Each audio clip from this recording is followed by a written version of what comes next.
تعلم على العلماء حتى تعرف الإسلام صحيحا. بسم الله الرحمن الرحيم.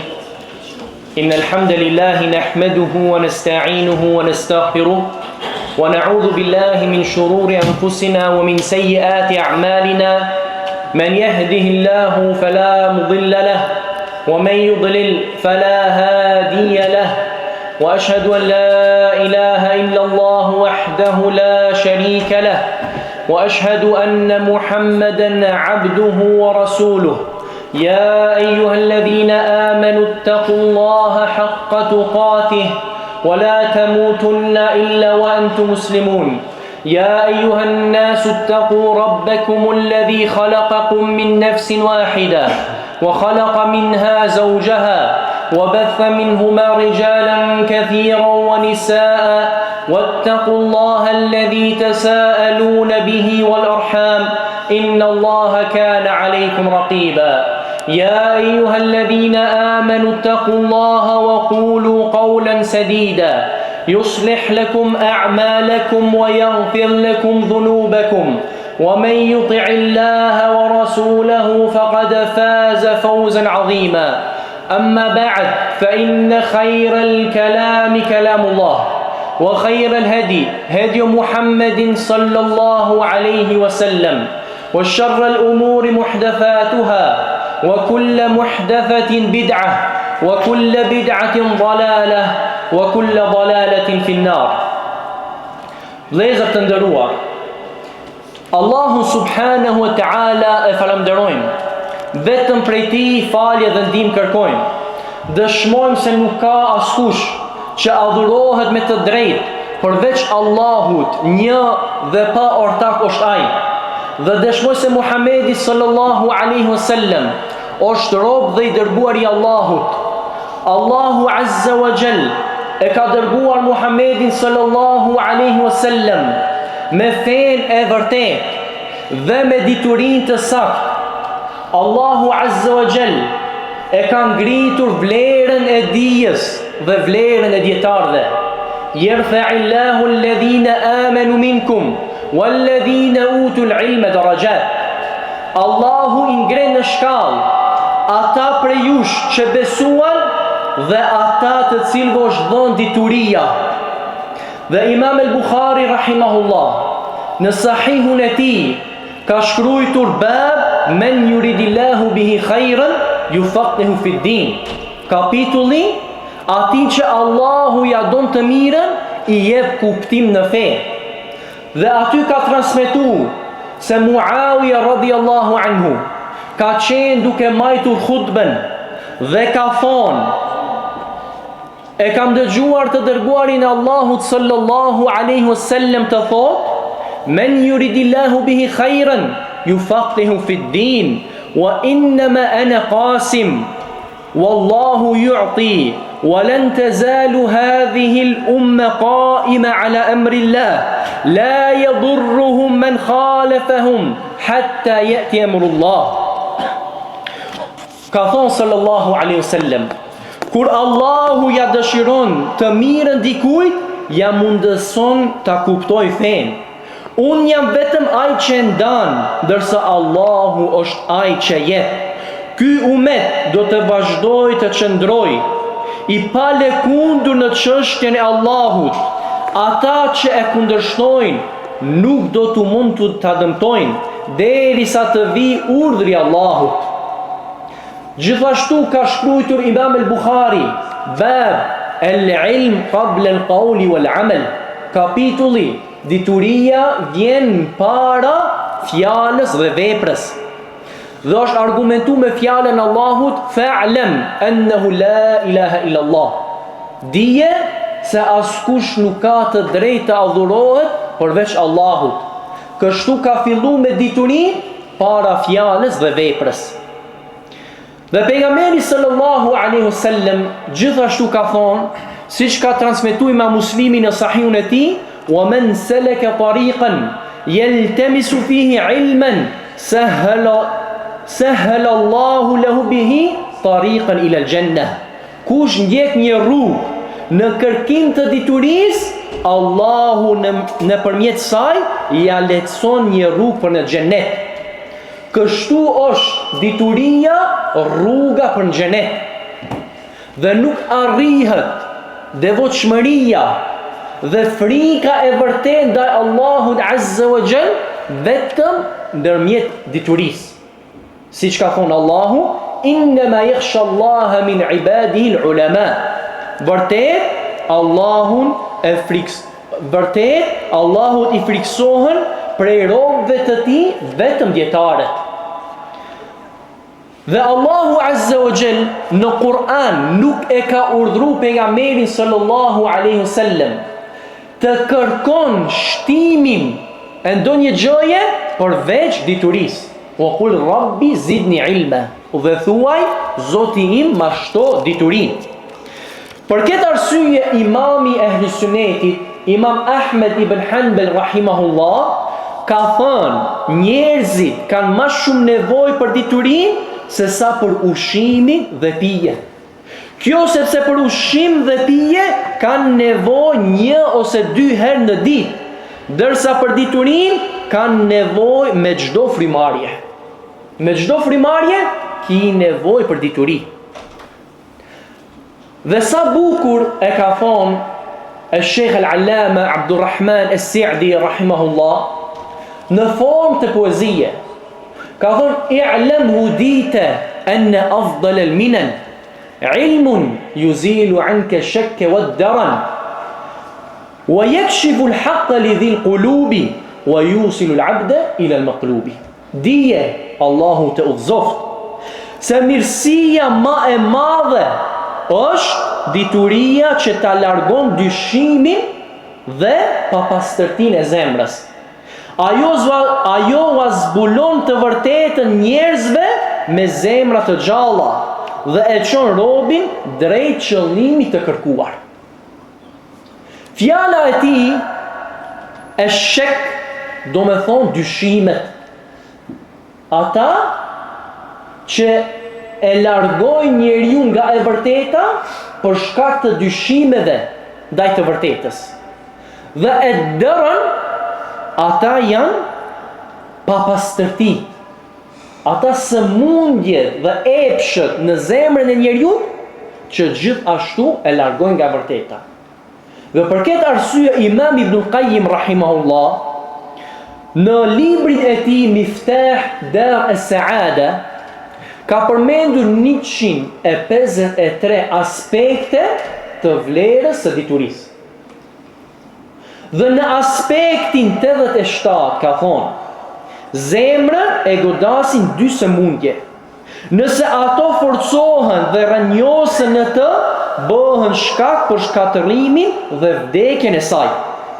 Ato janë sëmundja e epsheve dhe sëmundja e dyshimeve. Këto të dyja janë baza e sëmundjeve të njerëzve, përveç atyre që Allahu i mbron. E nëse dikush pyet, çka është ilaçi i këtyre sëmundjeve? Atëherë thot Imam Ibn Qayyim, të gjitha këto sëmundje lindin nga padituria. Dërsa ilaçi i tyre është dituria. Ashtu siç ka thonë edhe në numjen e tij, wal jahlu da'un qatilun wa shifa'uhu amran fi at-tarkib muttafiqan nassun min al-Qur'ani aw sunnatin wa tabibu dhaka al-alim rabbani. Padituria është një smundje vdekje pruese, ndërsa shërimi i saj përbëhen nga 2 gjëra të bashkuara.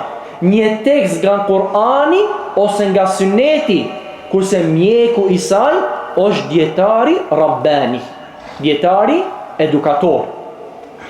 Kështu e kuptojmë, vëllezër të nderuar, rëndësinë e diturisë dhe rëndësinë e këtij seminari, sidomos në këtë kohë ku janë përhapur dyshimet dhe janë shtuar epshët. Njeriu ka nevojë që ta mëson diturinë e saktë, që të jetë me lenë Allahut Azza wa Jall mbrojtje nga devimet dhe nga dyshimet. Allahu subhanahu wa ta'ala në Kur'an i ka ndan njerëzit në dy grupe. Ata që din dhe ata që nuk din. Dhe i ka urdhëruar ata që nuk din t'i pyesin ata që din. Fas'alu ahla dhikri in kuntum la ta'lamun. Pyetni njerëzit e diturisë nëse nuk dini. Me këtë ajet Allahu Azza wa Jall i ka ndarë në dy grupe. Shumica njerëzve janë që nuk din, dhe ata që din janë i pakic. Për këtë arsye thot dietari ma Sheikh Abdulrahman As-Sa'di rahimahullah, kuptimi i përgjithshëm i këtij ajeti përmban lavdërim për njerëzit e dijes.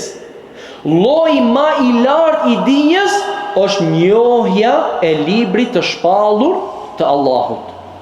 Allahu e ka urdhëruar atë që nuk di që për të gjitha çështjet dhe ndodhit t'u drejtohet njerëzve të dijes. Brenda këtij urdhri gjendet vlerësimi dhe lavdërimi dietarëve, sepse Allahu ka urdhëruar që ata të pyeten. Duke vepruar kështu, i padituri lirohet nga përgjegjësia.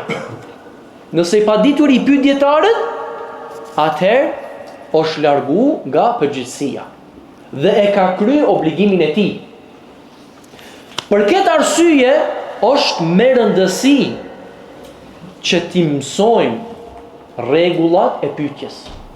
Për arsye se çdo kush prej nesh në jetën e tij ka shpesh herë nevojë të pyesi. Imam Ibn al-Qayyim rahimahullah në librin e tij I'lam al-Muwaqqi'in, dhe është përhapur ky libër me titullin I'lam al-Muwaqqi'in, ndërsa më e saktë është I'lam al-Muwaqqi'in. Aty thot rahimahullah se njerëzit kanë nevojë për dietarët dhe për ata që apin fetva ma shumë se sa nevoja e tyre për ushqim dhe pije. Dhe sipas tekstit të Kur'anit është bindja ndaj dietarëve ma obligim se sa bindja ndaj baballarëve dhe nonave. Sipas tekstit të Kur'anit, bindja ndaj dietarëve është ma obligim se sa bindja ndaj baballarëve dhe nonave. Dhe ka për qëllim fjalën Allahu subhanahu wa ta'ala, ja ayyuhalladhina amanu ati'u Allaha wa ati'u ar-rasula wa ulil amri minkum. O ju që besoni, bindjuni Allahut, bindjuni të dërguarit dhe atyre që janë përgjegjës për çështjet tuaja.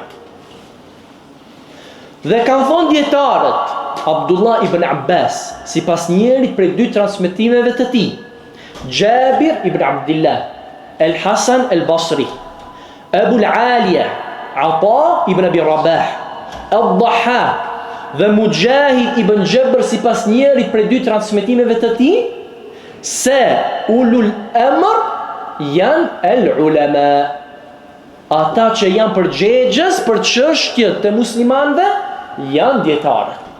Dhe gjithashtu kjo është komentimi prej Imam Ahmedit në njërin prej dy transmetimeve prej tij. Fetvat që japin dietarët kanë një pozitë të lartë në çështjen e Islamit, në çështjen e jetës së muslimanëve. Sidomos në ata çështje që quhen nawazil. Nawazil do me thonë ndodhi aktuale, të ndërlikuara, që kanë të bëjnë me të gjithë umetin. Këtu, sidomos, kanë nevojë musliman që t'i pyesin dietarët dhe të kthehen tek dietarët. Dhe kjo është që Allahu Azza wa Jall na ka urdhëruar. Wa idha ja'ahum amrun min al-amni aw al-khawfi adha'u bih wa law radduhu ila ar-rasuli wa ila ulil amri minhum la'alimahu alladhina yastanbitunahu minhum. Kur u vjen ndonjë lajm që ka të bëjë me sigurinë ose frikën, ata e përhapin atë, sikur t'ja kishin paraqitur atë të dërguarit dhe njerëzve përgjegjës prej tyre. Atëherë ata që janë të aftë për ta shqyrtuar dhe nxjerr gjykimin e drejtë, do ta kishin kuptuar atë. Do me thonë, nuk janë të gjithë njerëzit të aftë dhe kompetent që ti kuptojnë çështjet dhe ti nxjerrin gjykimet prej rregullave dhe prej çështjeve të Islamit. Po këta janë një pakicë dhe mi jemi të urdhëruar që të kthehemi te kjo pakicë.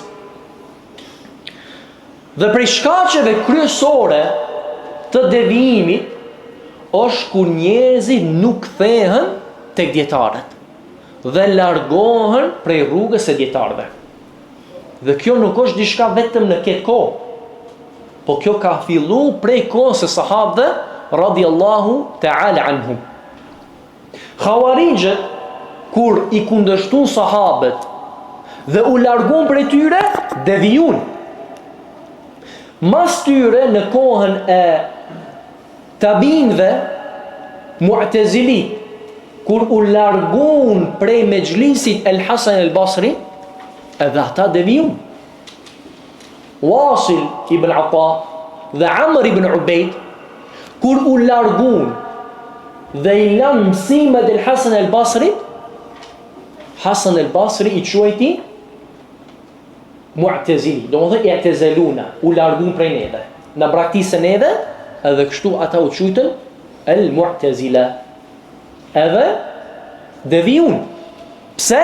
Se u largun nga kuptimi i dietarëve. E njëjta gjë në kohën e Imam Ahmed ibn Hanbal rahimahullah, që emri i tij përmendet bashkë me sunetin e pejgamberit sallallahu alaihi wasallam. Dhe thot imam ahli sunna, imami i njerëzve të sunetit.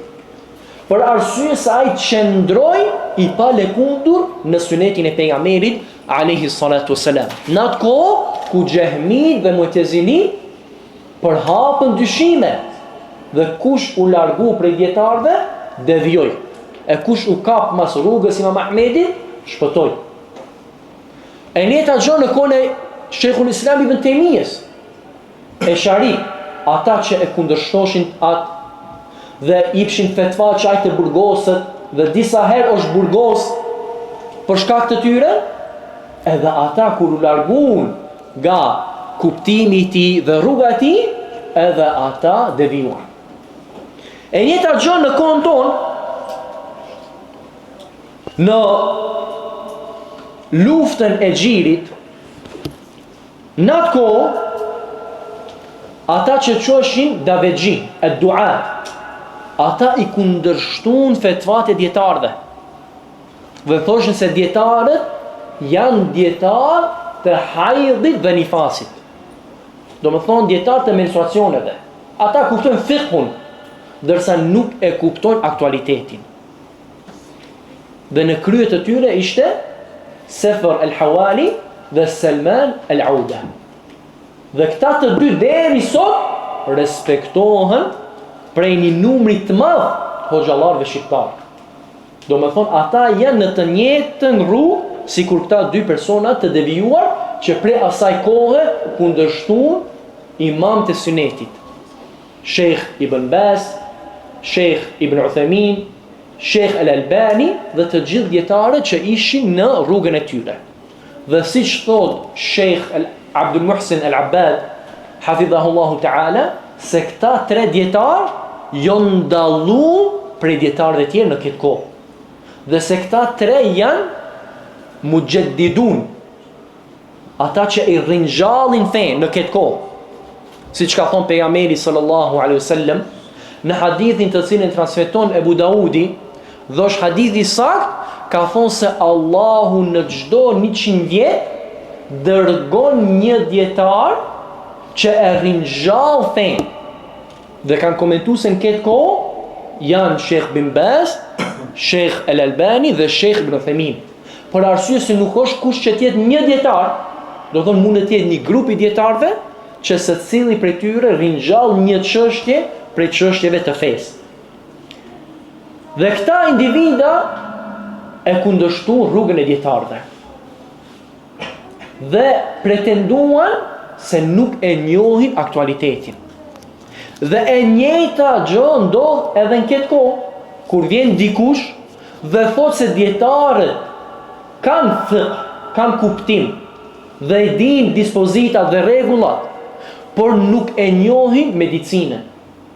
Dhe nuk kthehemi tek ata në çështjet e medicinës. Atëherë ata kanë rënë në të njëjtën rrugë të sururive dhe kutbive. Dhe rrugën e Amr ibn Ubejdit dhe Wasil ibn Ata. U pëlqej ose nuk u pëlqej, kjo është realiteti. Për arsye se dietarët kur hapin fetva, ata konsultohen. Nëse është çështje medicinës, konsultohen me mjekët. Nëse është çështje ekonomikës, konsultohen me ata që janë të specializuar në këtë lemi. Dhe kur hapin fetva, atëherë kjo çështje është që ne duhet kthehemi tek ata.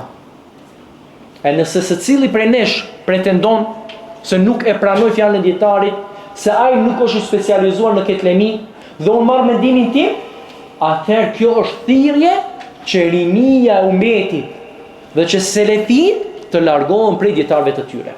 Dhe padyshim se kjo është shkatërrim dhe devijim. Dhe për të çuditur është se i njëjti person i shfaq mendimet e veta dhe i thirr të rinjt selefi që ta pasojnë. Dhe në këtë mënyrë ai mendon se ata janë të aftë ta kuptojnë se atë që ai thot atyre. E në jetën kohë thot për dietarët, ata nuk kuptojnë. Do njerëzit e thjesht kuptojnë, ama dietarët nuk kuptojnë. Nëse kjo nuk është devijim, atë nuk di se çka është devijim. Dietarët nuk kuptojnë. Ata nuk e njohin zhvillimin e darwinizmit të virusave e kështu me radhë. Dhe ata vetëm pasojnë atë që udhëheci tyre, që prijesi tyre u thot. A nuk është kjo njëjta fjalë sikur sururit, që dietarët vetëm thojnë atë dhe pasojnë atë çka prijesi tyre u thot, çka udhëheci tyre u thot. Atëherë janë bashku në të njëjtën rrugë, edhe pse pretendojnë se nuk janë në këtë rrugë. Kështu vëllezër të nderuar, e kemi temën për edukatën e pyetjes. Por arsye se pyetja është çelësi i diturisë. Dhe me edukatën e saktë arrin të kuptojsh prej çështjeve të fesë që nuk mundesh mi kuptu nëse nuk e ki edukatën e pyetjes. Dhe Ibn Abbas radiallahu ta'ala anhuma, kur e kam pyetur si e ka arritur këtë dituri, ka thonë bilisenin seul wa qalbin aqul. Me një gjuhë që pyet dhe një zemër që kupton. Me këtë mënyrë, duke pyetur shumë dhe duke kuptu atë që ai që përgjigjet ta sharon dhe të jep përgjigje, në këtë mënyrë e ka kuptu dhe ka mësu Ibn Abbas shumë dituri radiallahu ta'ala anhuma. Dhe Imam Ibn Qayyim rahimahullah për çështjen e pyetjes thot disa fjalë shumë madhështore. Thot, të pyeturit e njerëzve për nevojat e kësaj bote konsiderohet mangësi dhe për ulje që bjen ndesh me dinjitetin e burrit. Do të shkosh tu kërkosh njerëzve prej dynjas, prej pasurisë, kjo është për ulje dhe nënçmim, e nënçmon veten tënde. Por e kundërta është kur pyet për dituri. Thot, përjashtim bën pyetja për dituri, sepse ajo është vetë persosmeria, dinjiteti dhe krenaria e tij. Do të thonë e kundërta është kur pyet për dituri. Kjo është krenari e vërtetë. Dhe thot siç ka thonë njëri prej dietarëve, cilësia më e mirë e burrit është të pyes për diturinë. Kur kërkon për pasuri, dhe çështjet të dynjas, prej tjerëve, kjo është poshtrim dhe për ulje dhe nënçmim të vetes tënd. Ndërsa kur kërkon dituri dhe pyet për diturinë, kjo është cilësia më e mirë e burrit. Dhe është persosmëria dhe krenaria e tij. Dhe Ibn Qayyim rahimahullah në atë librin që va përmenda më herët, I'lam al-Muwaqqi'in, titulli plot është An Rabbil A'lamin. I'lam al-Muwaqqi'in An Rabbil Alamin. Do me thonë dietarët e shuar që nënshkruajnë në emër të Zotit të botëve. Dietari që t'jep fetva, ai është sikur nënshkruan në emrin e Allahut subhanahu wa taala. Sikur nënshkruan dhe thotë kjo është gjykimi i Allahut subhanahu wa taala. Kjo tregon se çështja e fetvave nuk është çështje e lehtë, po është prej çështjeve më të vështira dhe prej çështjeve jashtëzakonisht të rënda në fenë tonë. Për këtë arsye, dietarët e selefit kanë qenë shumë të kujdesur kur kanë dhënë fetva. Bile shumë prej tyre janë largu nga fetva. Edhe kur janë caktuar që të bëjnë gjykatës, kanë ikur dhe janë fshehur që nuk kanë dashur me marrë këtë përgjegjësi. An-Nawawi rahimahullah kur flet për dietarët e selefit, thot, na janë transmetuar shumë rrëfime të njohura nga selefët dhe nga dietarët e shuar të brezave të mëvonshëm rreth përmbajtjes nga dhënia fetvas. Do thonë ata nuk kanë dëshiruar që të japin fetva.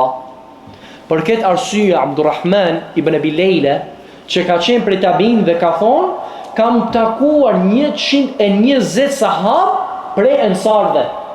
Dhe secili prej tyre, kur e pyetjen për ndonjë çështje, ai e drejtonte te tjetri. Dhe vazhdonte kështu derisa kthehej çështja tek ai. Do të thotë secili prej tyre e drejtonte te tjetri. Sot është e kundërta. Njeriu dëshiron që ai të pyetet. Dhe mazallah që me çu njerin të dikush tjetër. Patjetër ai tjetër ai që flet, ai tjetër ai që e fetva. Dorsa rruga e selefit ka qenë që kanë dëshiruar që dikush tjetër ta kryjë dhe ai të del prej përgjegjësisë. Për këtë arsye dhe Ibn Mas'ud radhiyallahu ta'ala anhu, që ka qenë prej më të diturve të sahabëve, ka thonë, kush jep fetva për çdo pyetje që pyetet, ai është i çmendur. Ai person që për çdo pyetje që pyetet jep fetva, ka thonë ai është i çmendur. Edhe Abu Hussein ka thonë, dikush prej juve jep fetva në çështje sikur të ishin paraqitur para Omerit radhiyallahu anhu, do t'i kishte mbledhur njerëzit e Bedrit. Sahabët e Bedrit, sahabët e mëdhenj, prej më të mirëve sahabëve, do t'i kishte mbledhur ata që së bashku me e shiku këtë çështje dhe me zgjedh këtë temë dhe me dhon fetva. Omeri radhiyallahu anhu. Dërsa gjendja e shumë prej njerëzve është se ata hapin fetva edhe nuk kthehen tek askush prej dietarëve dhe nuk pyesin askënd. Sheikh Ibn Uthaymeen rahimahullah thot, si është atëherë gjendja në kohën tonë? Do të thonë se kohën e këtij tabiinit Abu Hussein, ai thotë se dikush prej juve jep fetva, ndërsa Omeri do t'i kishte mbledhur njerëzit e Bedrit për këtë pyetje. Sheikh Uthaymeen thotë si është atëherë gjendja në kohën tonë. Edhe Ata ibn Sa'ib ka thonë, kam takuar njerëz të cilëve kur u parashtrohe një pyetje, përgjigjeshin duke u dridhur. Këtë mënyrën përgjigj, nga frika do me thonë. Nga frika, jo se çka do thonë njerëzit, por nga frika prej Allahut subhanahu wa ta'ala. Edhe Muhammed ibn Ajlan ka thonë, nëse dietari e le pas dore fjalën nuk e di, është goditur në vendin e tij vdekje pruese. Nëse ai nuk e përdor fjalën nuk e di, dhe e lën mas dore fjalën nuk e di, atëherë ai është goditur në vendin që është vdekje pruese. Do të thosh e shkatron dietarin nëse ai nuk din me thonë nuk e di.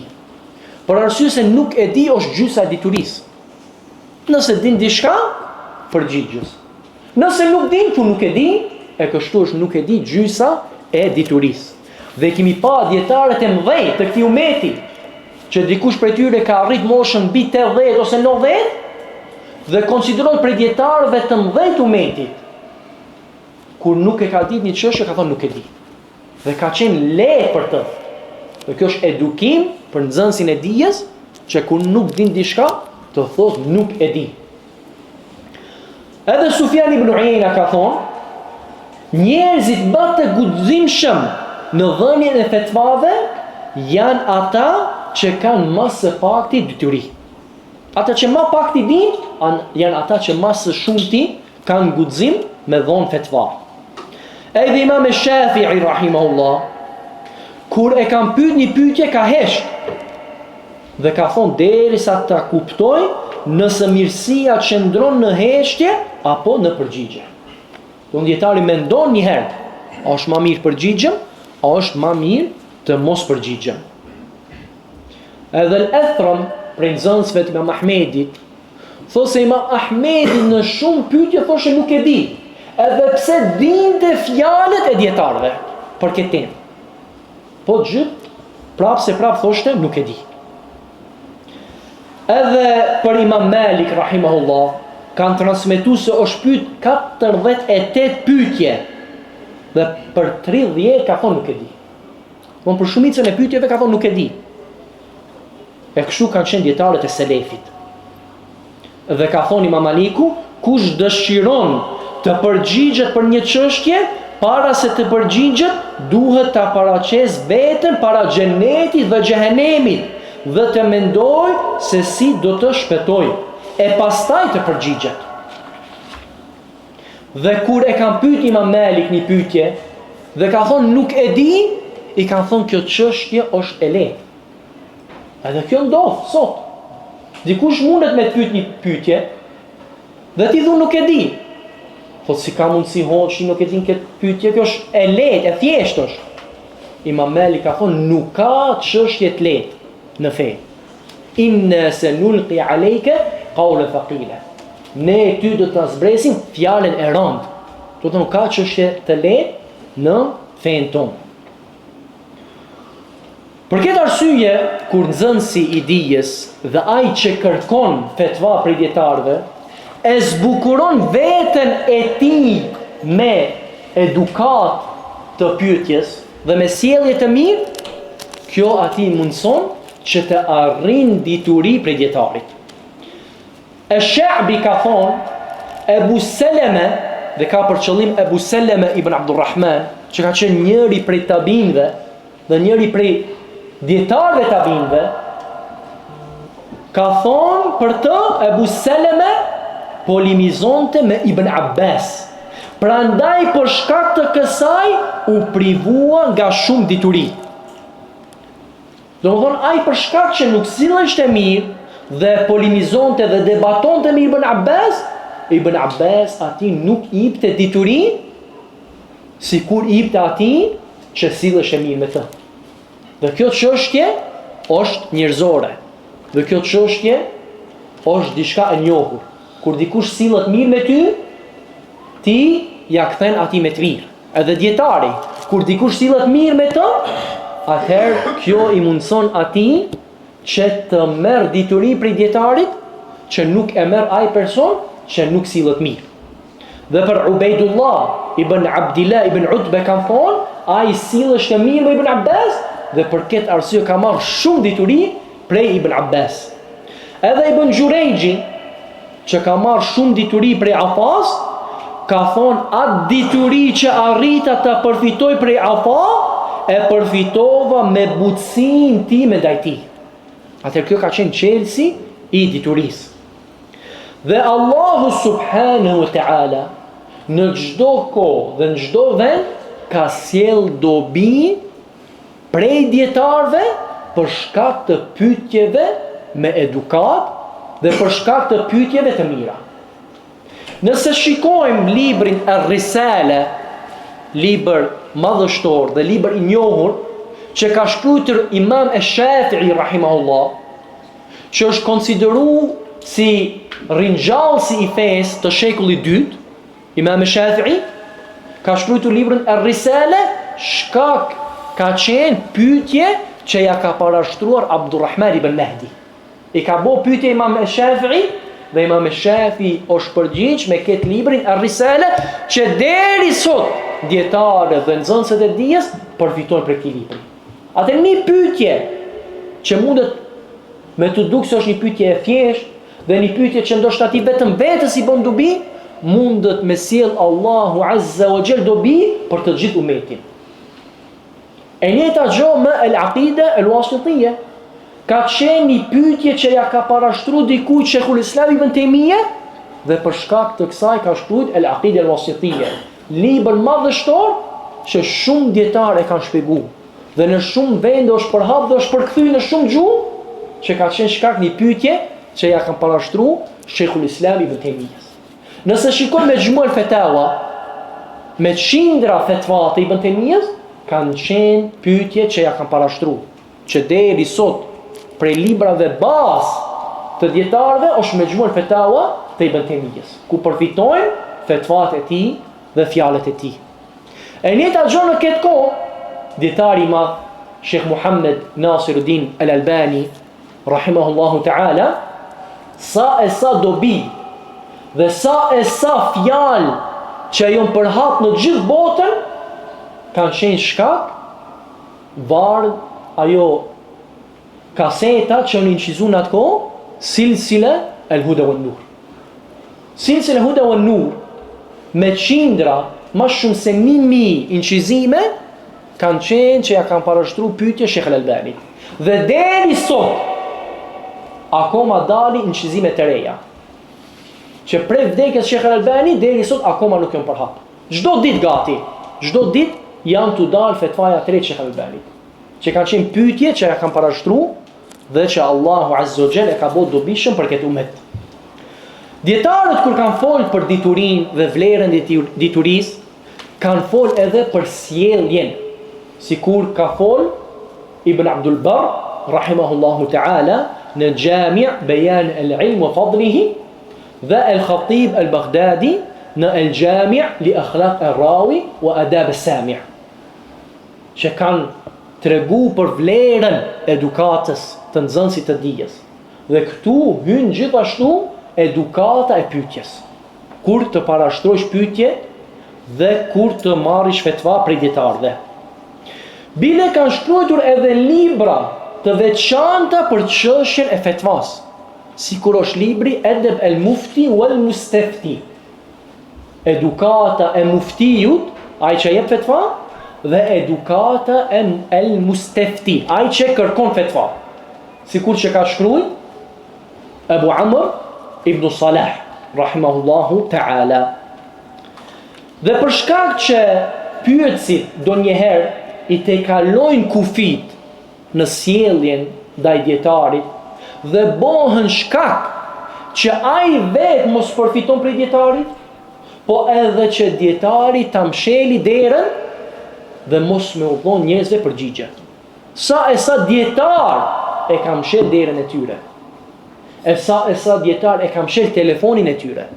Për shkak sjelljes të keqe që kanë pas disa persona që kanë parashtruar pyetje, dhe kjo pasaj është bërë shkak që gjithë ummeti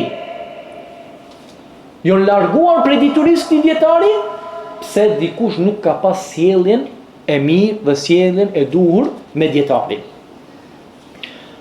Kështu mundemi të themi që edukata e parë që duhet me pas personi që kërkon fetva, që ta zgjedhë personi, njeriu e diturisë që ja parashtron pyetjen.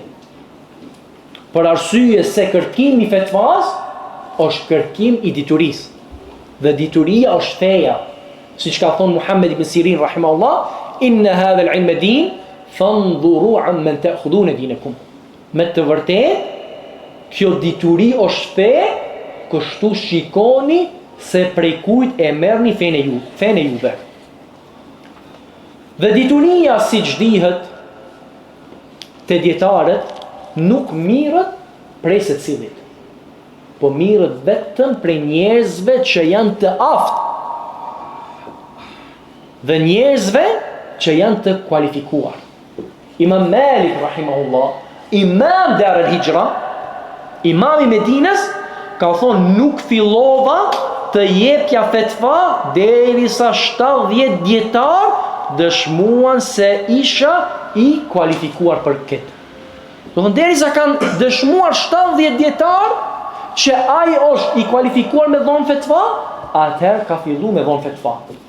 Dhe nuk është fetvaja për secilin. Dhe Yazid ibn Harun ka thonë, dietari është argument tek i cili mbështetesh ndërmjet teje dhe Allahu të lartësuar. Prandaj shiko mirë se kë do ta marrish si argument para Allahut të lartëmadhëruar. Dietari është argument mes teje dhe Allahut. Nëse thuhet, pse ke vepruar kështu? Pse ke thonë kështu? Ti çka thu? Dietari ka thonë. Ai është argument mes teje dhe Allahut.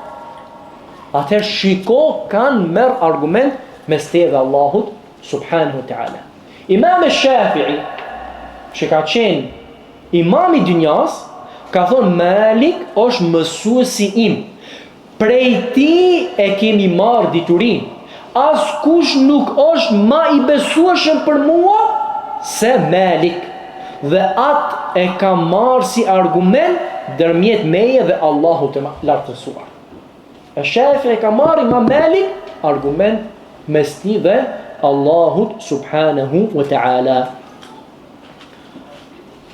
Atë njeriu do njëherë ka nevojë edhe të udhton që ta takon atë njeri të kualifikuar për me ju përgjigj pyetjes së tij. Merr udhtim, shkon domethënë 2 ditë, 3 ditë, 1 javë ditë udhton vetëm për një çështje. Dhe besoj se neve mund na duket kjo diçka shumë e madhe. Dhe nuk kemi dëgjuar këtë kohë që dikush të udhton për një pyetje. Do rrallë. Aman që dikush udhton që të shkon filan restorant me hangër, ose dikush udhton filan vend me bo pushim, ose dikush udhton për çështje mjekësie, ose dikush udhton me bleni makinë, kjo nuk na vjen çudi, se këtë dëgjojmë çdo ditë. Aman me udhthu për me marr dituri që të pyesish njeriu e kualifikuar për çështjen e fesë tënd, kjo është vetëm për ata njerëz, siç thotë Sheikh Ibn Uthaymeen rahimahullah, këtë e bën vetëm ai që e njeh vlerën e diturisë. Ai që njeh vlerën e diturisë, ai e bën këtë. Se feja ka më shumë rëndësi tek ai se çdo çështje tjetër të çështjeve të dynjas. Për këtë arsye, El-Khatib Al-Baghdadi në El-Faqih wal-Mutafaqih ka thonë, gjëja e parë që i kërkohet atij që kërkon fetva kur i paraqitet një çështje është të kërkojë një mufti dhe ta pyes për gjykimin e saj. Nëse në vendin e tij nuk gjendet ndonjë mufti, duhet të shkojë atje ku mund të gjej. Nëse nuk gjendet në qytetin e tij, duhet të udhëtojë tek ai, edhe nëse banon larg. Vërtet shumë prej selefit kanë udhëtuar vetëm për të pyetur rreth një çështje. Kështu kanë qenë selefët. Pastaj vëllezër të nderuar, edukata e dytë është që njeriu mos bon pyetje të shumta pa nevojë. Ne tham, pyetja është çelësi diturisë. Dhe Ibn Abbasi ka arrit dituri me pyetje të shumta. Aman, kjo të jetë atëherë kur ti ki dobi prej saj. Kur kjo pyetje ka të bëjë me fen tënd. Jo pyetje të shumta të pa nevojshme. Allahu Azza wa Jalla në Kur'an ka thonë: Ja ayyuhalladhina amanu la tas'alu an ashya in tubda lakum tasu'kum wa in tas'alu anha hina yunazzalu al-Qur'an tubda lakum 'afa Allahu anha O besimtar, mos pyetni për gjëra të cilat nëse ju bëhen të qarta, do t'ju shqetësojnë. Nëse pyetni për to gjatë kohës kur shpallet Kur'ani, ato do t'ju bëhen të qarta, Allahu ju ka falur ato. Dhe pejgamberi sallallahu alaihi wasallam ka thonë: "Ma nahaytukum anhu fajtanibuhu, wa ma amartukum bihi faf'alu minhu ma istata'tum, fa innama ahlaka alladhina min qablikum kathratu masailihim wa ikhtilafuhum ala anbiya'ihim." Atë që ju kam ndaluar, largohuni prej saj.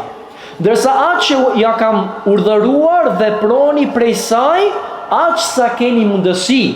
Vërtet ata që ishin para jush u shkatëruan për shkak të pyetjeve të shumta dhe kundërshtimit të profetëve të tyre. Transmeton Muslimi në Sahihun e tij. Dhe gjithashtu ka thonë sallallahu alaihi wasallam, siç transmeton Buhariu dhe Muslimi: "Inna Allaha kariha lakum thalathan, qila wa qala, wa idha'at al-mal wa kathrat as-su'al." Allahu vërtet i urren 3 gjëra prej juve: fashe thëmet, shpërdorimi i pasurisë dhe pyetjet e shumta. Dhe pejgamberi sallallahu alaihi wasallam gjithashtu ka thonë, siç ka transmetuar Buhari dhe Muslim: "Inna a'zama al-muslimina jurman man sa'ala an shay'in lam yuharram fa hurrima min ajli mas'alatihi." Do të thonë, njeriu që mas së shumti u ka bë dëm muslimanëve, ka bë ndaj tyre një krim, është ai që ka pyetur për një çështje që nuk ka qenë haram, pastaj është bë haram për shkak të pyetjes së tij.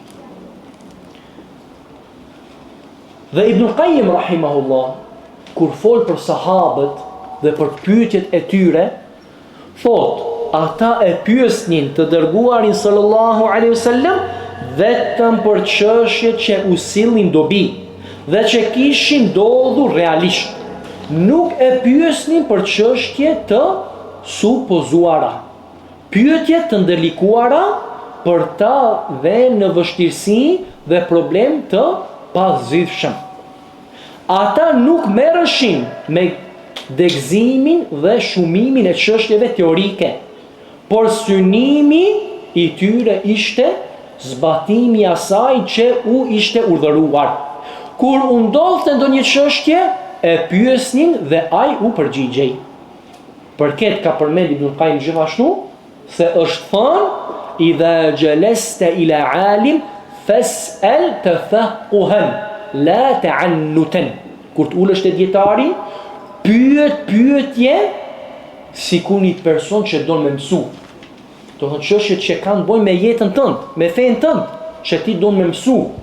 Jo çështje me vendos dietarin në vështirësi, me bo pyetje që me tregu se ti din, me bo pyetje që të tregojsh para tjerëve se dietari zin mu përgjigj. Nuk janë këta pyetje njeriu që kërkon me pyetjen e tij ta mëson fenë e tij. Dhe Imam al-Bukhari rahimahullah ka transmetuar në Sahihun e tij se një person e ka pyet Ibn Omerin radhiyallahu anhu për prekjen e gurit të ziut, të çabja. Dhe ai ka thonë se pejgamberi sallallahu alaihi wasallam e ka prek dhe e ka puthur. Pastaj ky personi ka pyet: "Po sikur të ketë të llovi, por sikur të pengohem dhe mos kem mundësi të afrohem, do të thonë a rajte. Si është puna nëse s'mundem, si është puna nëse ndodh kështu, si është puna nëse ndodh kështu." Dhe ky ka qenë prej Yemenit. Atëherë Ibn Omeri ka thonë: "Leje a e shef sikur është kështu, a e shef sikur është kështu?" Thonë: "Leje këtë në Yemen. Unë të tregoj ty çka ka bëu pejgamberi sallallahu alajhi wasallam." Thonë: "Kjo është përgjigje, kështu ka bëu pejgamberi sallallahu alajhi wasallam." Leje pastaj këta çështje të supozuara dhe çështje teorike, leje ka thonë këta në Yemen. Pastaj edukata e tretë është që njeriu kur të pyet me sjellje të mirë. Kur të pyesësh, të tregojsh edukat dhe respekt para dietarit. Duke thonë, Allah ju shpërbleft me të mira, unë jam filani dhe kam një pyetje, dhe Shekhi Uthemini ka thonë, kur të shkruajsh, për shembull, ka thonë, është prej edukatës, që të thuash nga filani prej filanit. Do të thotë, të tregosh se kush je. Ta shumë vetë pyesin, ti nuk di se kush është. Do të thonë, kjo është prej edukatës që ta paraqesish veten se kush je. Pastaj thot Esselamu alaikum wa rahmetullahi wa barakatuh, me dhon selam. Pastaj thot na je përgjigje për këtë çështje, Allahu të shpërbleft me të mira. Ose na je përgjigje për këtë çështje, Allahu të dhën dije. Do të thonë me bë dua për njeriu e dijes, kur ta pyesish. Në librin Edeb el Mufti wal Mustafti ka thonë autori, nuk i takon njeriu të thjesht i kërkoj muftiut argument për fetvan që ja ka dhënë. Dhe as ti thot përse dhe si. Do të thonë, kur ti dietari përgjigje, nuk është për sjelljes ti thot pse. Ku është argumenti? Nuk është kjo për sjelljes. Do të thonë ti pranoje përgjigjen e tij. Edhe nëse ai nuk ka përmend argument. Nëse ma vonë pasaj ki nevojë me ditë argumentin dhe do me mësu argumentin, atë nuk ka të keqe nëse e pyet me sjellje të mirë për argumentin në një takim tjetër ose në të njëjtin takim, masi e ke pranuar përgjigjen e tij. Dhe Shekhu Uthemini thotë, sepse nuk është e nevojshme të përmendet argumenti. Mirë po, nëse muftiu e di se në atë vend është përhapur një fetva e kundërt me fetvan që ai dëshiron të jep, atëherë është e domosdoshme ta përmend argumentin në mënyrë që pyetësi të qetësohet.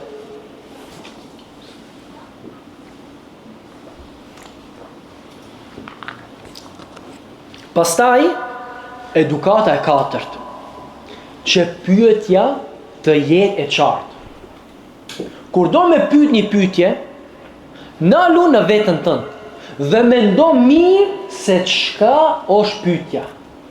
Dhe formuloje pyetjen në mënyrë të duhur. Dhe shkurtoje pyetjen aq sa ka nevojë.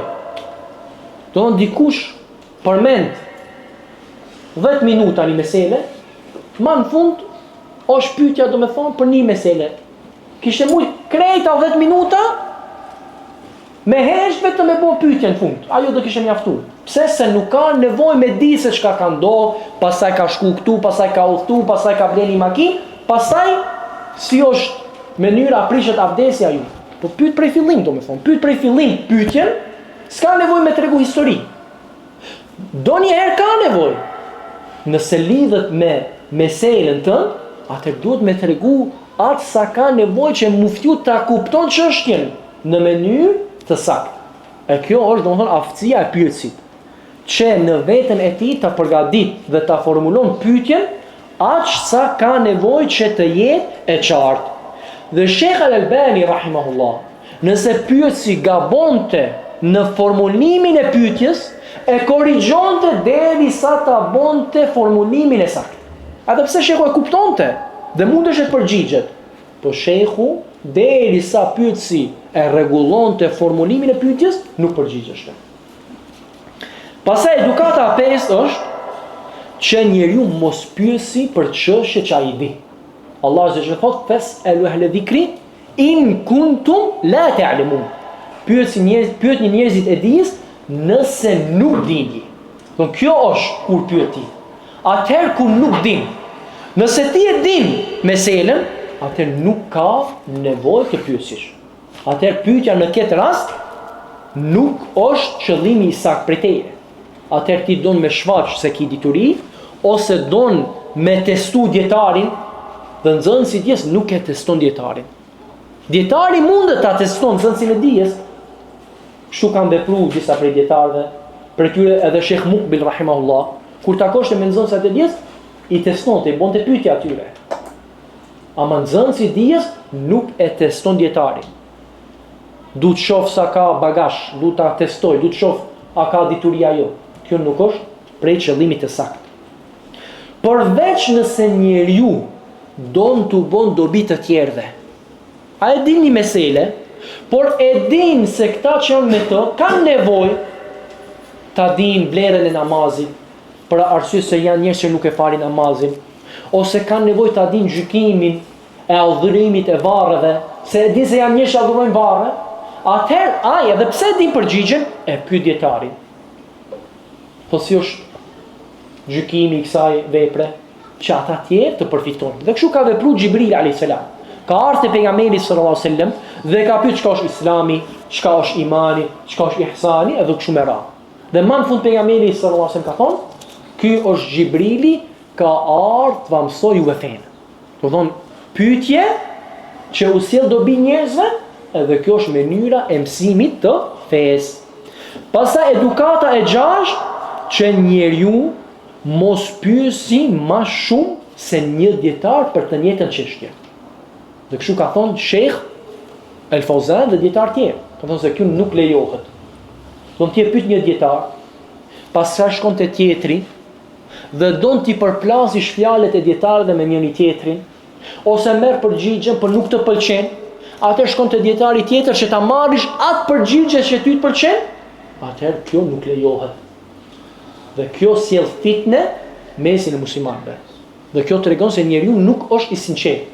Kur ta marrish përgjigjen prej njeriu të kualifikuar, atëherë merre përgjigjen e tij, edhe pse ty nuk të pëlqen. Dhe mos shko të kërkosh dhe të hulumtojsh dietar tjerë derisa ta djosh atë që t'jep përgjigje që ty të pëlqen. Dhe kështu veprojnë. Dhe vetë kam dëgjuar një person, ka ardhur me dine, e kam çuar te një sheh, ka bëu pyetje, kur e ka marrë përgjigjen nuk i ka pëlqyer, ka thonë, a mundemi ta shkojmë të takojmë atë tjetër dietar, ndoshta ai më jep përgjigje që edhe më duhet. Do vaj tamam ka treguar se don me pyet derisa të merr përgjigje që atij i pëlqen. Dhe kemi dëgjuar për njerëzve gjithashtu që kanë thonë me fjalët e tyre, kanë thonë ne e kemi të qartë këtë mesele.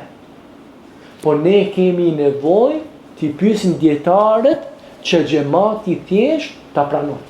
Shkojmë te filan sheh e pyesim, nëse nuk na jep atë përgjigje që ne e dojmë, atë shkojmë te filan dietar e pyesim derisa ta marrim atë përgjigje që pastaj t'i bindin njerëzit e thjeshtë.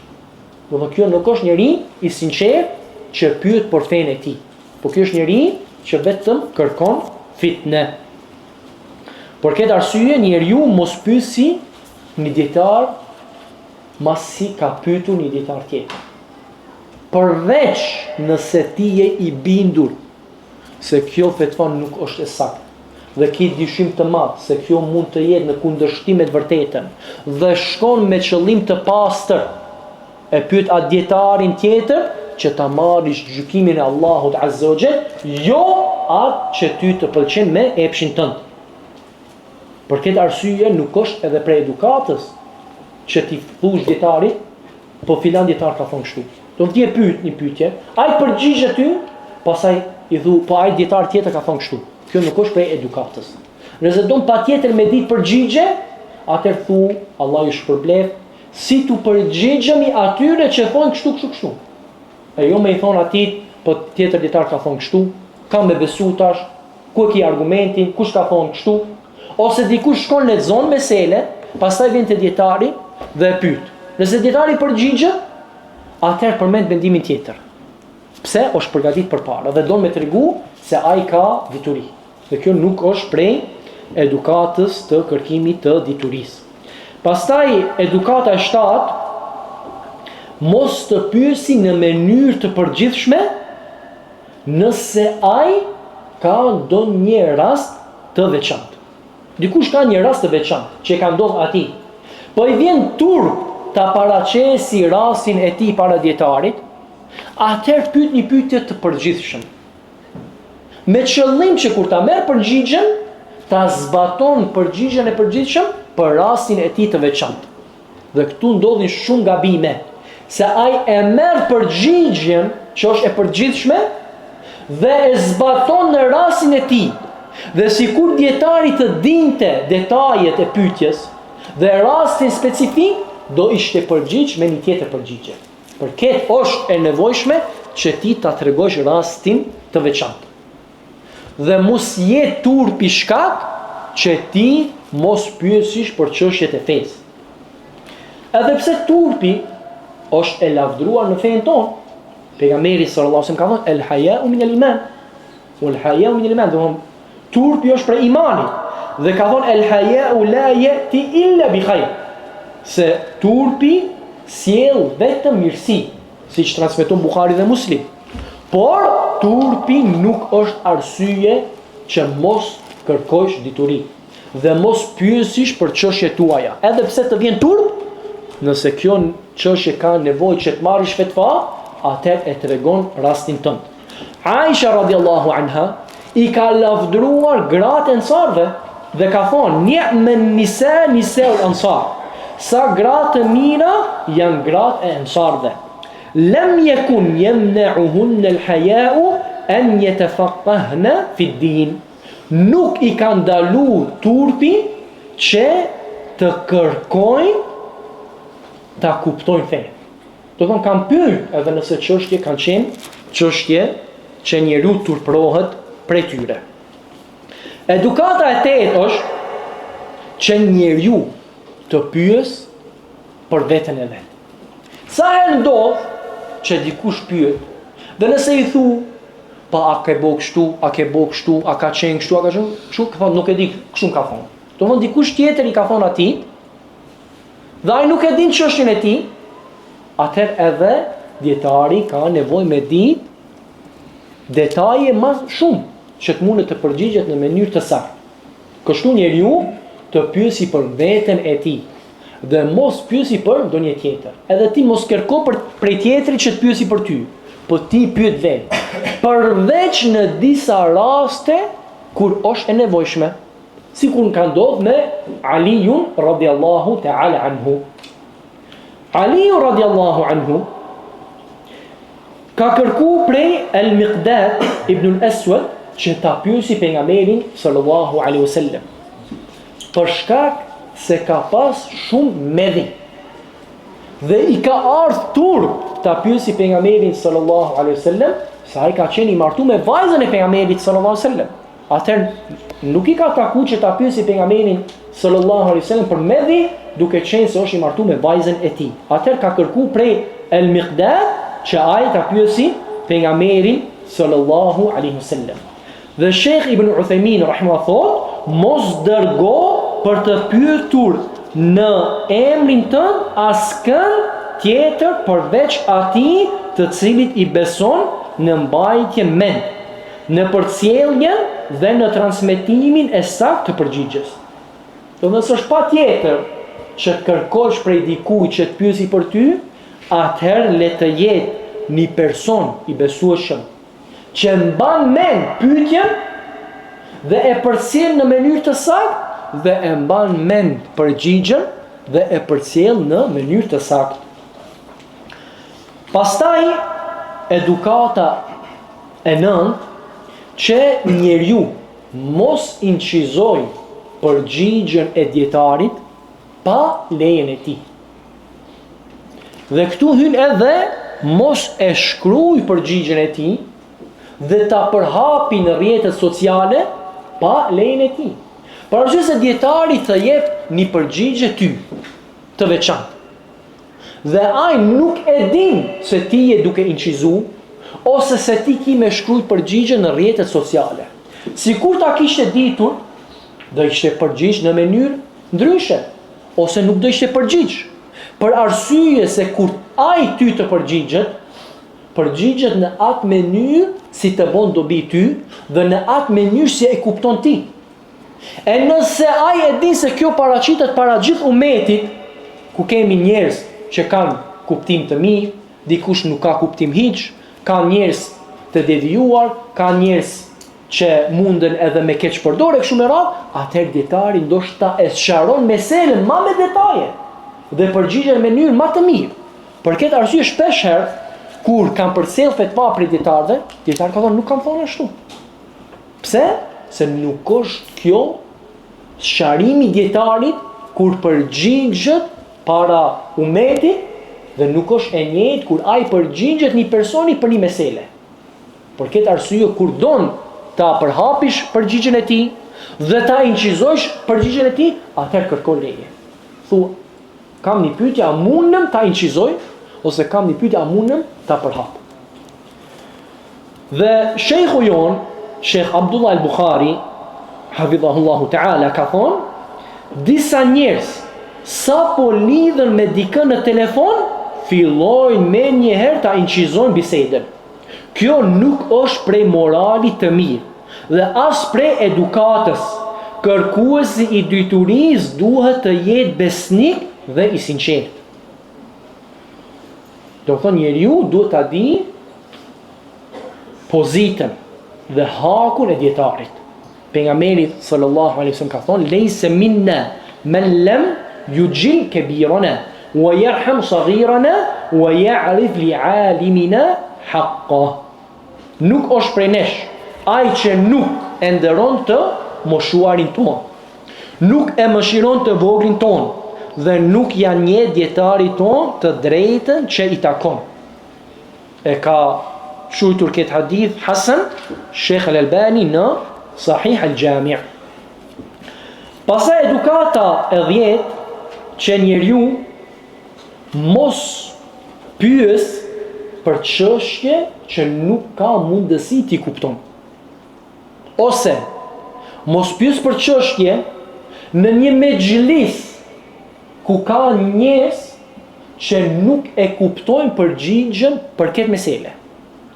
Atëherë, hesh derisa ta dëgjosh dietarin, një takim ose një ders ku mundesh ta pyesësh për këtë mesele, ku nuk ka njerëz të cilët nuk arrin t'i kuptojnë këtë mesele.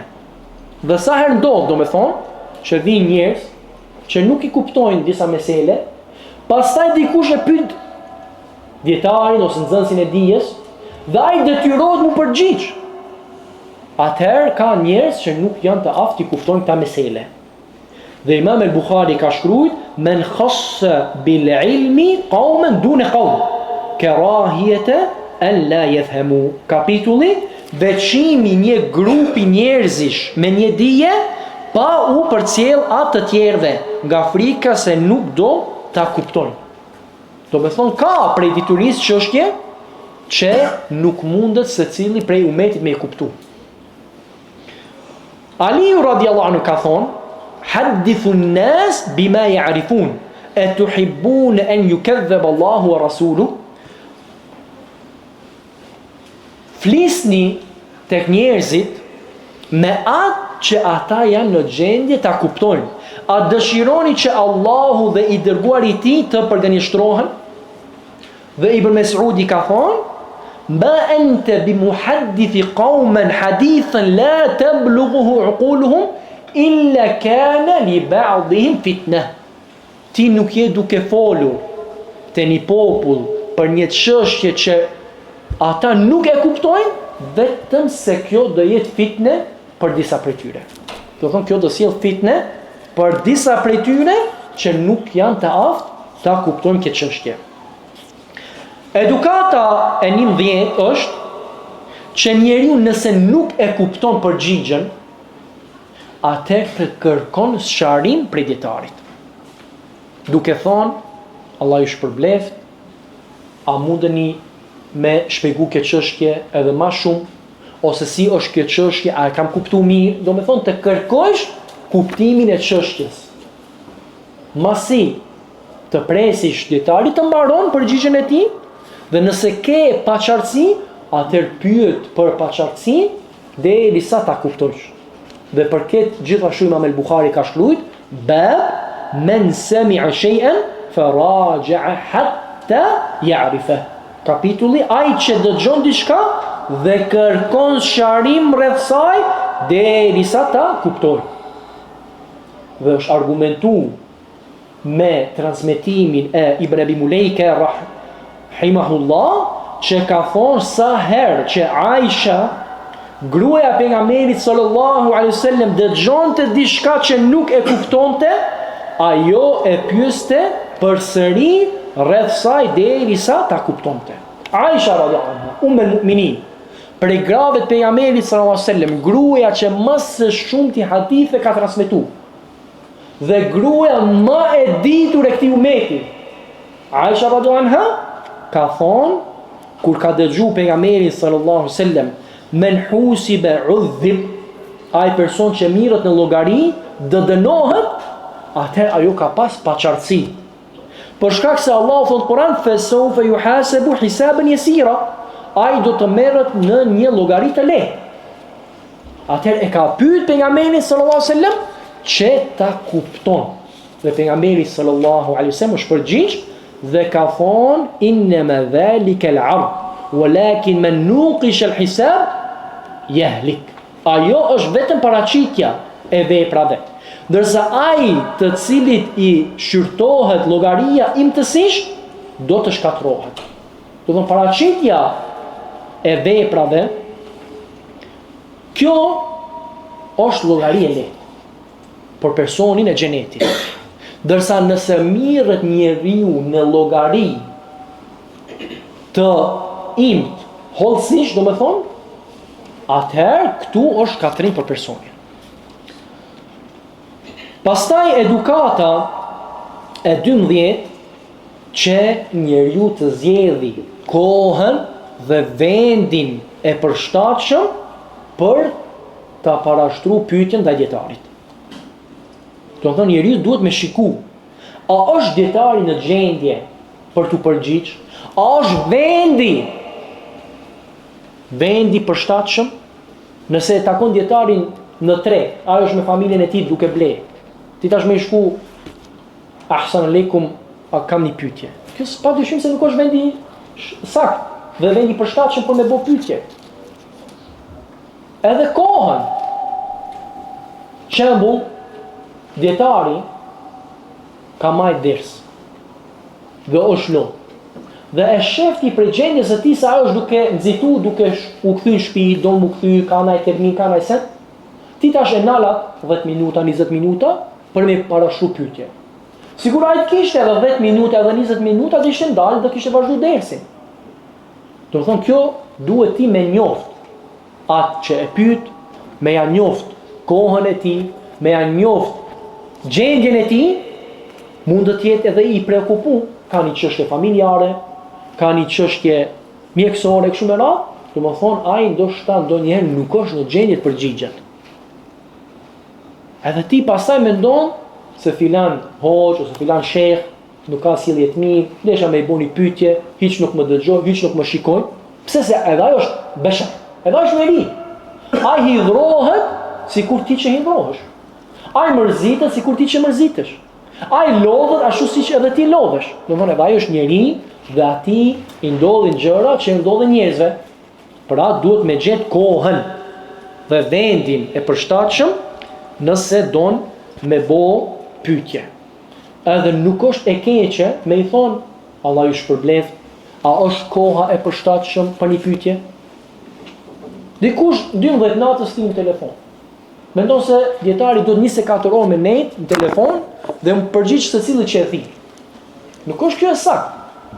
Do thonë sikur ti që nuk i kohë çdo herë dhe ki kohë kur flen dhe ki kohë kur punon, edhe dietari e ka kohën të kufizuar dhe duhet këtë me respektu.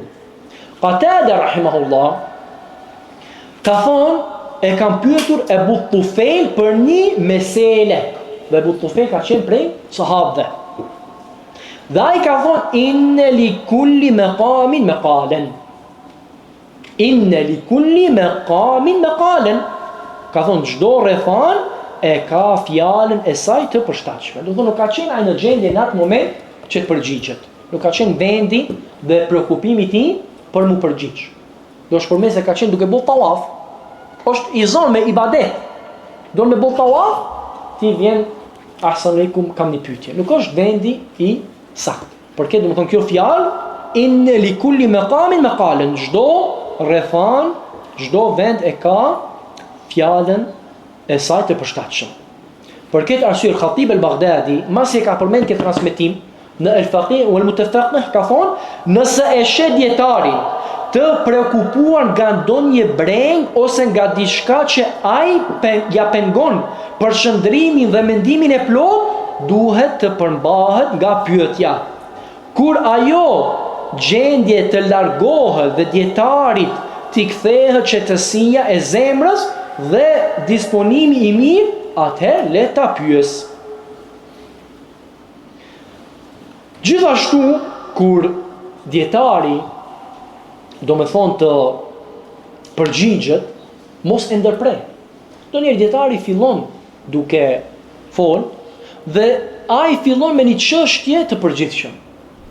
Dhe ti kupton sikur ai se ka kuptuar meselën mirë. Dhe e ndërpret. Dhe jo, nuk është kështu, unë pyeta për këtë. Ai e ka kuptuar pyetjen tënde. Pa ai don me tregu një rregull të përgjithshëm, pastaj më vonë me ardh te përgjigjja jote, të përgjigjja e pyetjes tënde. Pra, prit derisa të mbaron dietari. Dhe mos e ndërprej më një herë. Dhe për këtë është transmetuar gjithashtu se Ejubi është pyetur për një çështje dhe ka hesht. Atëherë pyetësi ka thonë: "O Ebu Bekër, mos ndoshta nuk e kuptove, ata përsëris pyetjen?"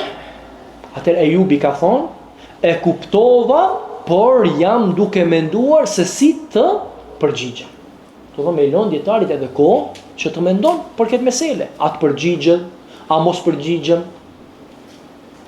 Do me thonë, duhet me prit edhe mos me ngut. Ta e si që ka thonë këtu, a e kuptove? Edhe kjo nuk është prej sjelljes. Do me thonë, kur ta pyesish dietarin, disa kanë shprehi sa që folin, thonë, a kupton ajo? Dhe kur e pyet dietarin, thotë, a kupton ajo? Do të thotë, nëse mendon se dietari ka mangësi në kuptim, atë mos ja parashtro pyetjen. Dhe kjo ka ndodhur me Sheikh Hamad al-Ansari, rahimahullah. Njëri prej profesorëve, kur ka dash me shkruaj temën e doktoraturës ose magjistraturës, është ullë me Sheikh Hamad al-Ansari, sa ka qenë përgjegjës për talebet, për doktoraturë e kështu me radhë, është ullë me të duke diskutu me të për temën e doktoraturës. Atëra e ka thonë Sheikh, du me bo këto edhe këto, të kutubu sitta, të 6 koleksionet e hadithi, du me mbledh këto, du me bo këto. Pastaj Sheikh ka thonë, jo, nuk është ideni. Pastaj këta, Sheikh s'jam kuptove. A thot, Sheikh Hamad thot, unë nuk të kuptova? Thot, unë i kam lexu kutubu sitta para se të lindish ti. Do të thonë, nuk është kjo presjelljes që ti thuash dietarit, ndoshta s'më kuptove, a më kupton, masi ta bësh pyetje. Dhe Sheikh Salih al-Sheikh tregon për gjyshin e tij, muftin e Arabisë Saudite, Sheikh Muhammad ibn Ibrahim rahimahullah, se njëherë ka qenë në makinë mas dersit dhe ka ardhur një pyetës dhe i ka thonë: "O Sheikh, kam një pyetje." Ka thonë Sheikh Muhammad ibn Ibrahim: "Nuk ka fetva në makinë. Po hajde kur shkojmë te shtëpia, hajde te shtëpia edhe parashtron pyetjen, ose kur t'jem te xhamia, hajde te xhamia dhe parashtron pyetjen." Do thonë dietari do njëherë nuk e sheh që me dhon përgjigje në makinë, ose duke hec, ose duke nejt në kom, ose kështu me radhë. A nëse ti e din për gjendjes së tij, se ai përgjigjet edhe në makinë, ose përgjigjet edhe duke hec, atëherë nuk ka problem këtu. Këtu duhet me shikuar, do të thonë, sjelljen. Dhe duhet me shikuar dietari se a e pranon këtë çështje ajo.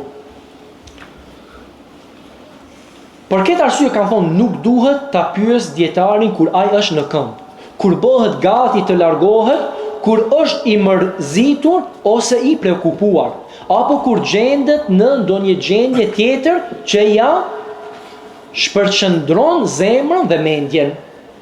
Dhe nëse shikojmë tek Ibn Abbas radiallahu ta'ala anhuma, shembull për kërkimin e diturisë dhe shembull për edukatën në kërkimin e diturisë, dhe ai me vlerën e tij që ka pas, që ka qenë djali i migjës pejgamberit sallallahu alajhi wasallam, dhe pozitën e tij që ka pas te Omeri, me gjithë atë ka prit 1 vjet. 1 vit ka prit derisa të mund ta pyesë Omeri për një mesele. Do kush është prej neve që ka një mesele që don me di dhe pret 1 vjet, edhe pse e di se ky dietar i përgjigjet nëse e pyet. Po Ibn Abbasi e ka pa prej sjelljes, prej edukatës, që mos e pyes Omerin derisa ta gjen momentin dhe kohën e saktë. Ka udhëtu me të në hax. Dhe gjatë rrugës kur jon kthy prej haxhit, dhe ka shku Omeri me kryen një prej nevojave të tij, dhe kur është kthy, tu e ka pa vendin e saktë. dhe momentin e duhur për me ja parashtru pyetjen Omerit. Atë e pyeti për fjalën e Allahut, in tatuba ila Allahi faqad sagat qulubukuma. Nëse ju të dyja pendoni tek Allahu, sepse zemrat tuaja kanë anuar. Ka pyet kush janë këta dy gra? Kush janë ata dy gra pejgamberit sallallahu alaihi wasallam? Atëherë Omeri, para se ta mbaron pyetjen Ibn Abbasi, është përgjigj se është Aisha dhe Hafsa. Dhe ka treguar Ibn Abbasi se 1 vjet kanë prit derisa të ta bëj këtë pyetje. Derisa kam gjetë vendin dhe momentin e përshtatshëm. Dhe Omeri ka thonë mos vepro kështu, kur të kish një mesele që mendon se unë e di përgjigjen, atëherë pyetu dhe unë nëse e di, do të përgjigjem. Dhe do vazhdojmë mas ezanit inshallah taala.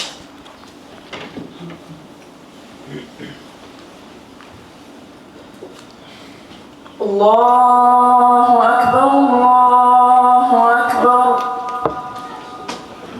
Allahu akbar, Allahu akbar. Ashhadu an la ilaha illa Allah. Ashhadu an la ilaha illa Allah. أشهد أن محمد رسول الله. أشهد أن محمد رسول الله. حي على الصلاة.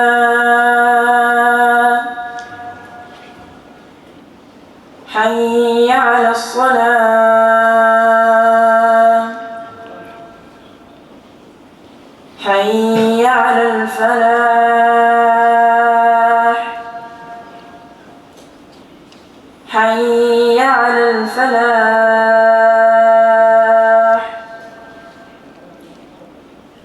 الله أكبر، الله أكبر.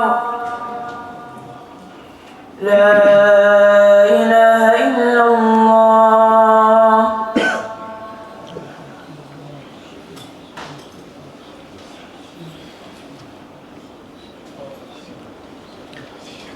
Ibn Abbas radiallahu ta'ala anhuma ka qenë shembull për kërkimin e diturisë.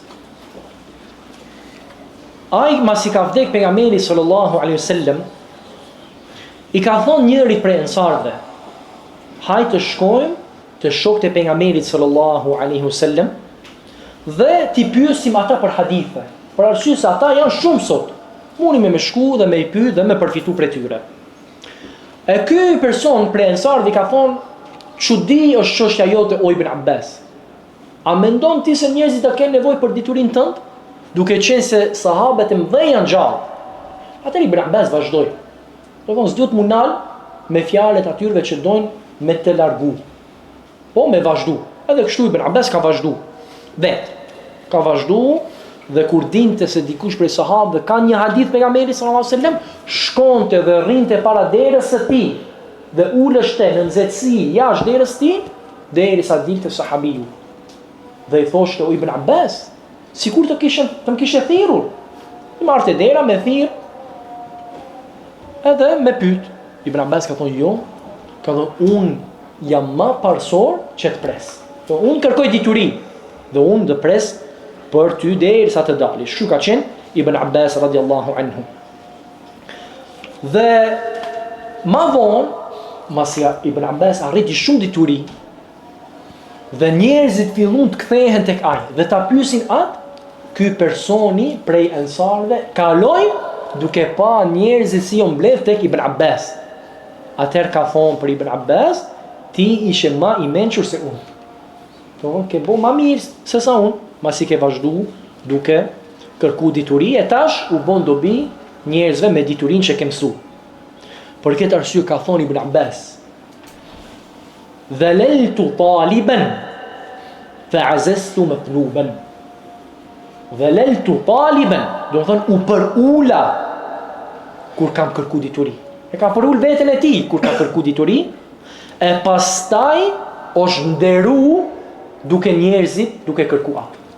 Fillim ai është për ul ku ka kërku diturin, tash është ngrit dhe është bo i nderuar duke kërku njerëzit fjalët dhe takimet dhe mendimet e tij.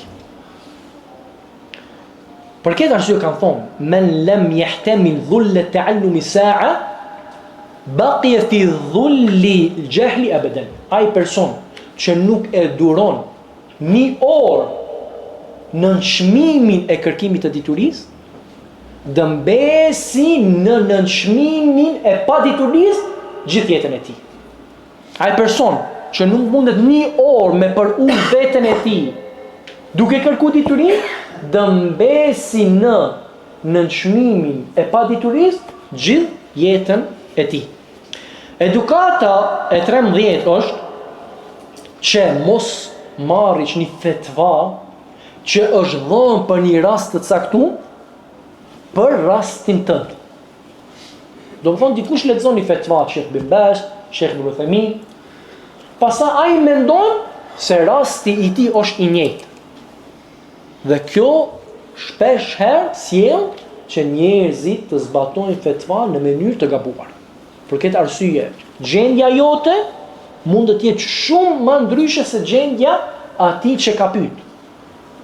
Për këtë, domethënë, duhet me pas kujdes nga marrja fetvave. Bile Sheikh Uthemini ka thonë, duhet me u tregu awamve, njerëzve të thjeshtë, se nuk mundën të marrin gjykime prej librave.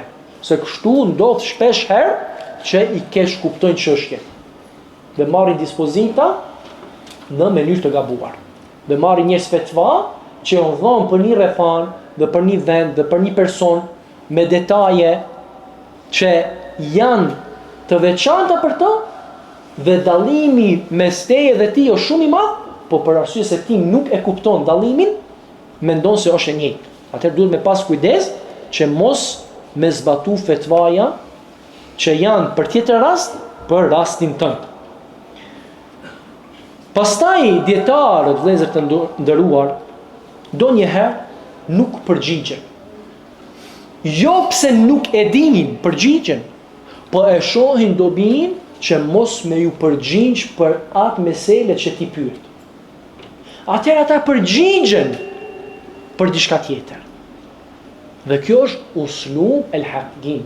Uslub el-hakim. Kjo është një mënyrë e të folurit që është e mençur. Ti pyet për një çështje. Ai të përgjigjet për një çështje që ka të bëjë me pyetjen tënde, ama jo për atë që ti ke pyet. Dhe ti mendon se ai se ka kuptuar pyetjen. Ai ka kuptuar pyetjen, po ka një arsye që nuk përgjigjet për atë që ti ke pyet. Për këtë arsye, pejgamberi sallallahu alaihi wasallam kur erdhi njëri dhe e pyeti, tha, kur do të ndodh kiameti? Pejgamberi sallallahu alaihi wasallam e vazhdoi fjalën që ishte duke fol, dhe ata që ishin të pranishëm thanë, ai e dëgjoi pyetjen, por nuk i pëlqeu. Për këtë domethënë nuk deshte mu përgjigj. E tjerë kanë thonë, jo, ai nuk e dëgjoi pyetjen. Atëherë pejgamberi sallallahu alaihi wasallam kur e përfundoi fjalinë e tij, tha, ku është ai që pyeti për kiametin? Atëherë ai beduini tha, ja ku jam o i dërguari i Allahut. Ai sallallahu alaihi wasallam tha, kur të humbet amaneti, atëherë pritet kiameti. Ky person çka pyeti? Kur do ndodhi? Pejgamberi sallallahu alaihi wasallam u përgjigj me diçka tjetër. Tha, kur të humbet amaneti, atëherë pritet kiameti. Do nuk i tregoj bash atë që ai kërkoi. Dhe ai e pyeti, si humbet amaneti? Atëherë pejgamberi sallallahu alaihi wasallam tha, kur përgjegjësia ti besohet atij që nuk është i kualifikuar për të, atëherë pritet kiametin. Transmeton Buhariu në Sahihun e tij. Atëherë dietari ndonjëherë përgjigjet për një çështje që ti nuk e pyet, për ndonjë qëllim të caktuar. E njerëzit pastaj thonë i hiku përgjigjes. Nuk dha përgjigje të qartë. Dhe kjo nuk është e vërtetë. Dhe Allahu Azza wa Jalla në Kur'an ka thonë, yes'alunaka 'anil ahilla, qul hiya mawaqitun lin-nasi wal-hajj. Të pyesin për hënën e re.